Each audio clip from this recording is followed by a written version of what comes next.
This video is about an article which relates to how modern miracles might have um, and pointing towards the second coming.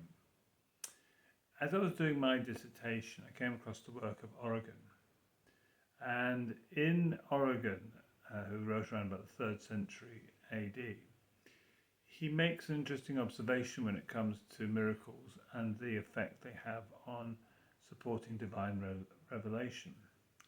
Origen says that there have been two times when in history miracles have been used in a very big way to support divine revelation. The first time was around the time of Exodus and during the wilderness. There were obviously the great miracles of the plagues, the miracle of the parting of the sea, the miracles in the desert, the daily miracle of the manna, the daily miracle of the pillar of fire and the pillar of smoke. For 40 years, there was a constant miraculous evidence for the existence of God and miraculous evidence for his word. The next time we come across large-scale miracles is the time of Jesus and the apostles. Again, for around about 40 years, from 30 AD to 70 AD, life of Jesus and then the life of the apostles, one sees copious miracles taking place of healings, primarily deliverance from demons, which authenticate the message that Jesus is giving and authenticate the message that the apostles are giving about the gospel. And Paul did say that these miracles are there to show that we are speaking from God, and Jesus said the same thing, that if you don't believe me for my words, believe me for the miracles.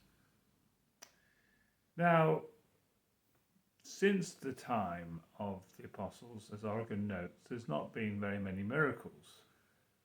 And it would be said that was the same really throughout the church age up until around about 1900, 1920.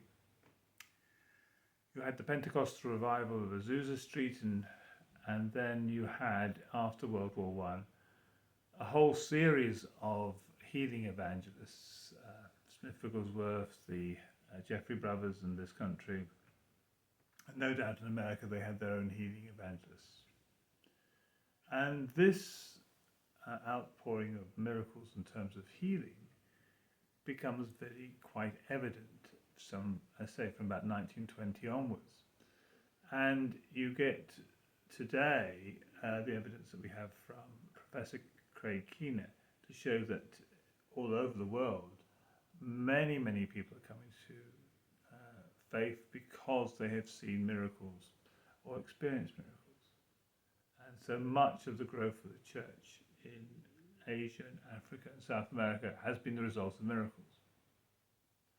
And so the last almost 100 to 120 years, we have seen something very similar to what happened in the days of Jesus and the apostles, and very similar to what happened in the days of the Exodus and the wilderness journey. Now, the wilderness and the Exodus were associated with the giving of the law. Jesus and the apostles was associated with the giving of the gospel. What, therefore, might these miracles today be associated with? Are they related to the second coming? Are they God pouring out his Spirit in a special dispensation to draw as many people as possible into the kingdom before he returns? You might see in this a fulfillment of a prophecy which talks about in Hosea chapter 6 verse 3 the latter and former rains, and you could see potentially the outpouring of the Spirit during the apostolic times as being the latter rains, and the former rains, which are mentioned after the latter rains in the prophecy, could be referring to these events that we're now seeing, this second great outpouring of the Holy Spirit that's been going on since 1920.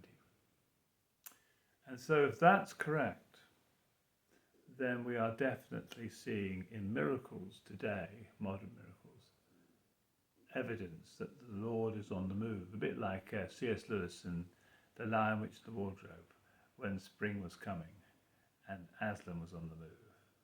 I think we may see in the miracles today the outworking of Hosea chapter 6 verse 3 and the definite bringing about of the events prior to the second coming.